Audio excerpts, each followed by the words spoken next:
sholat tarawih setiap malam. Mudah-mudahan tetap istiqomah. Izinkan saya mengucapkan salam. Assalamualaikum warahmatullahi wabarakatuh.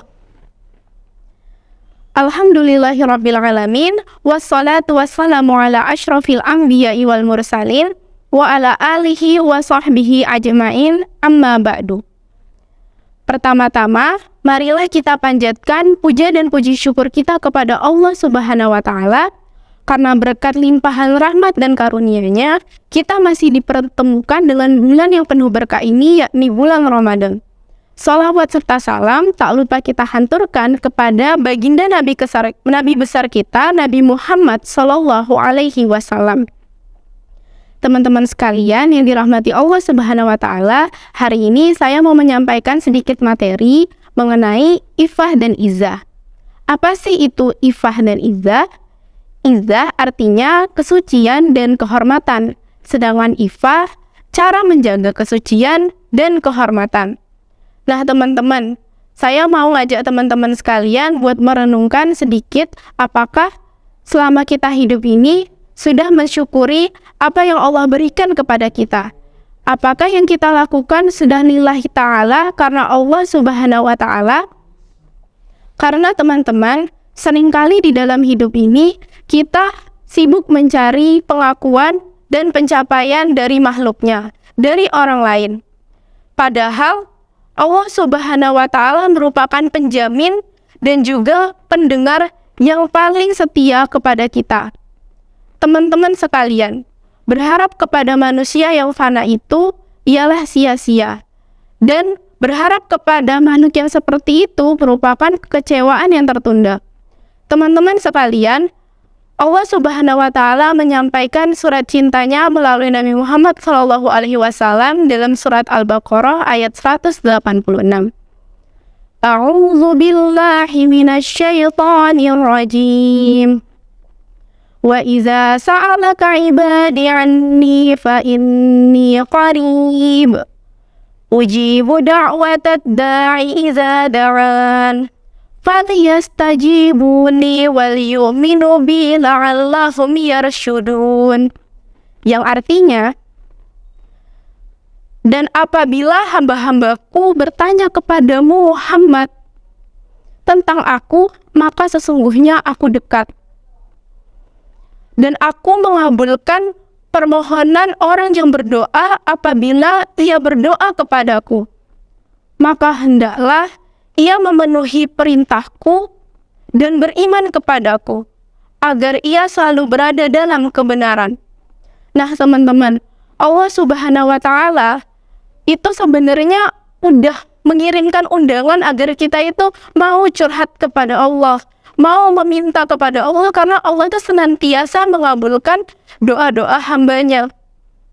Dan mungkin aja meskipun ada permintaan kita yang belum dikabulkan oleh Allah Subhanahu wa Ta'ala, karena Allah tahu apa yang terbaik untuk kita. Allah tahu apa yang kita butuhkan, bukan apa yang kita inginkan. Nah teman-teman, iffah itu merupakan bentuk pengabdian kita kepada Allah Subhanahu wa Ta'ala, bentuk pendekatan kita kepada Allah Subhanahu wa Ta'ala. Karena sesungguhnya orang yang dekat dan ingin bisa berada dan ingin mencapai ridhonya Allah Subhanahu wa Ta'ala pasti akan menjaga kesucian dan kehormatannya, akan melakukan apa yang Allah sukai dan meninggalkan apa yang tidak Allah sukai. Teman-teman yang dirahmati Allah Subhanahu wa Ta'ala, saya mau membahas 3 hal dasar yang sebenarnya udah sering kita temui di kehidupan sehari-hari. Yang pertama, menjaga aurat. Yang kedua, tutur kata. Dan ketiga, menghargai orang lain. Menutup aurat sendiri teman-teman, itu udah ada perintahnya dalam surat An-Nur dan surat Al-Ahzab. Surat An-Nur ayat 30-31 menceritakan bahwa Allah itu memberitahu kepada perempuan beriman dan laki-laki yang beriman untuk menjaga pandangan, memelihara kemaluan. Dan ditambah lagi untuk surat An-Nur ayat ke-31, Allah menambahkan di bagian perempuan, Allah meminta untuk kita tidak menunjukkan aurat kita kecuali yang biasa kita tunjukkan. Maksudnya seperti Aurat yang diperbolehkan untuk diperlihatkan, bukan aurat maksudnya bagian tubuh yang boleh diperlihatkan keluar itu telapak tangan dan wajah. Selain dari itu, perempuan tidak boleh memperlihatkannya selain daripada mahramnya. Nah, teman-teman yang dirahmati Allah Subhanahu wa taala, menjaga aurat merupakan kewajiban, tapi akan terasa berat kalau kita tidak melakukan itu karena Allah Subhanahu wa taala. Kita bisa mulai dari hal-hal yang kecil, karena perubahan itu tidak langsung dari hal yang besar, nanti ujung-ujungnya tidak bisa istiqomah mempertahankannya. Perlahan-perlahan, namun itu bisa merubah diri kita menjadi yang lebih baik. Meskipun kita terkadang sering khilaf, sering lalai dalam menjaga aurat kita dapat mengaplikasikan hal-hal kecil seperti memakai ciput, kemudian memakai jilbab yang menutupi dada, dan lain sebagainya. Untuk laki-laki bisa menggunakan pakaian yang tidak terlalu ketat ataupun menggunakan pakaian yang sopan ketika keluar. Kemudian menjaga tutur kata. Lisan merupakan hal yang dapat menyakiti orang lain apabila tidak dipergunakan dengan benar.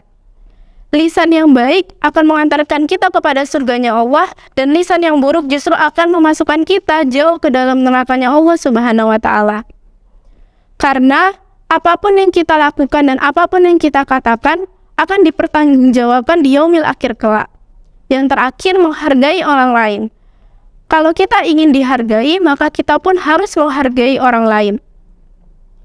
Untuk menghargai orang lain tidak diperlukan kekayaan ataupun nasab. Kekayaan, orang yang kaya bisa menjadi miskin, dan orang yang terhormat ataupun orang tua kita yang mendapatkan jabatan bukan serta-merta membuat diri kita menjadi orang yang dihormati. Ketika kita ingin menjadi orang yang dapat menghormati dan dihormati oleh orang lain, maka jagalah adab kita, tutur kata kita, dan perbuatan kita.